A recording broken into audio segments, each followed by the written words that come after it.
आज के इस वीडियो में बात करेंगे पेगासस की। आखिर ये पेगासस क्या है जिसने पूरी दुनिया में तहलका मचाया हुआ है? क्या आपके फोन में भी पेगासस हो सकता है? और कैसे आपको ये पता चलेगा कि कहीं आपके फोन पर पेगासस है तो नहीं? दुनिया भर में शायद ही किसी स्पाईवेयर की इतनी चर्चा हुई हो जितनी पेगासस की हुई है।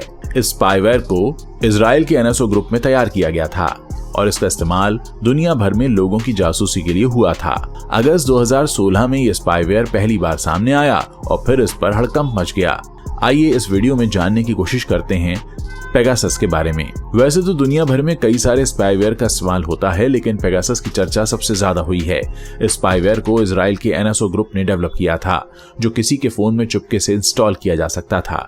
यहाँ तक कि इसे किसी के फोन में इंस्टॉल करने के लिए यूजर के इस पर क्लिक करने की भी जरूरत नहीं थी, और यही इसकी सबसे बड़ी खासियत भी है। ये स्पाईवेयर जीरो क्लिक एक्सप्लॉइट है। इस स्पाईवेयर की जद में एंड्रॉयड और iOS दोनों ही ऑपरेटिंग सिस्टम पर काम करने वाले फोन्स थे।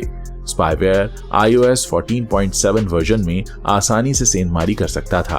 किसी यूजर के फोन में हर तरह की जासूसी का काम पेगासस कर सकता था। इस स्पाईवेयर के नाम के पीछे की भी एक कहानी है।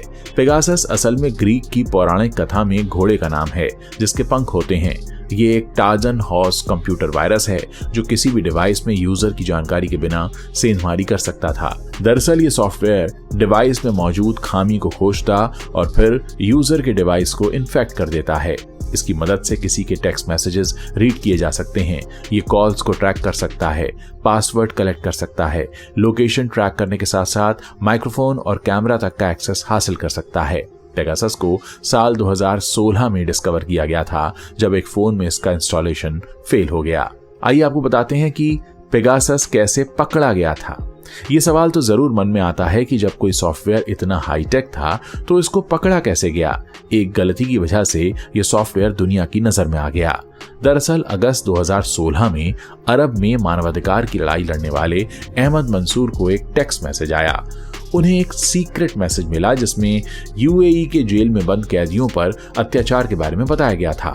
मंसूर ने इस लिंक को यूनिवर्सिटी ऑफ टोरंटो की सिटीजन लैब को भेजा, जिन्होंने जांच में पाया कि टेक्स्ट मैसेज के साथ आए लिंक में एक स्पाईवेयर छिपा हुआ है। किसी फोन में मॉलवेयर इम्प्लांट करने के इस तरीके को सोशल इंजीनियरिंग कहते हैं। अब सवाल यह है कि पेगासस जैसा सॉफ्टवेयर कहीं आपके फोन में तो नहीं है। पेगासस को पकड़ना काफी मुश्किल काम है, लेकिन कुछ बातों का ध्यान रखकर आप फोन में मौजूद स्पाईवेयर का पता जरूर लगा सकते हैं। इसका सबसे बड़ा साइन बैटरी लाइफ और डेटा कंजम्पशन है।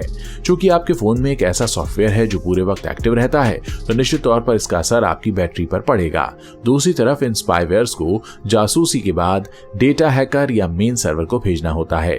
इस प्रक्रिया में अच्छा खासा डेटा खत्म होता है और यहाँ पर आपको किसी स्पाईवेयर के होने का अंदेशा लग जाएगा, क्योंकि अगर आपका डेटा जरूरत से ज्यादा खर्च हो रहा है, बैटरी जल्दी खत्म हो रही है, इसका मतलब यह है कि आपके फोन में ये वायरस हो सकता है। इसके साथ ही आपके फोन में कुछ दूसरे साइंस भी दिख सकते हैं। दरअसल एंड्रॉयड हो या फिर iOS, फोन में कैमरा और माइक्रोफोन के एक्टिव होने पर कुछ लाइट्स दिखती हैं। इन लाइट्स की मदद से आपको पता चलता है कि कौन सा इक्विपमेंट यूज हो रहा है। ऐसे में अगर आपकी परमिशन के बिना माइक्रोफोन या कैमरे की लाइट जलती है तो आप डिवाइस में स्पाईवेयर होने का अंदाजा लगा सकते हैं। ये फीचर्स लेटेस्ट एंड्रॉयड और iOS सॉफ्टवेयर वर्जन में मिलते हैं। स्टोरेज और अनजान एप्स का होना भी स्पाईवेयर की मौजूदगी के संकेत देते हैं। कई बार यूजर्स को उनके फोन में अनजान ऐप्स दिखते हैं। ऐसे ऐप्स जिन्हें उन्होंने कभी डाउनलोड नहीं किया, इन ऐप्स का होना भी फोन में स्पाईवेयर के होने का संकेत देता है। अगर आपको ये वीडियो अच्छा लगा हो तो इसे आप अपने दोस्तों के साथ शेयर करना मत भूलिएगा, और अगर आगे भी आप इस तरह की जानकारी भरे वीडियोस देखना चाहते हैं तो आप इस चैनल को सब्सक्राइब कर सकते हैं।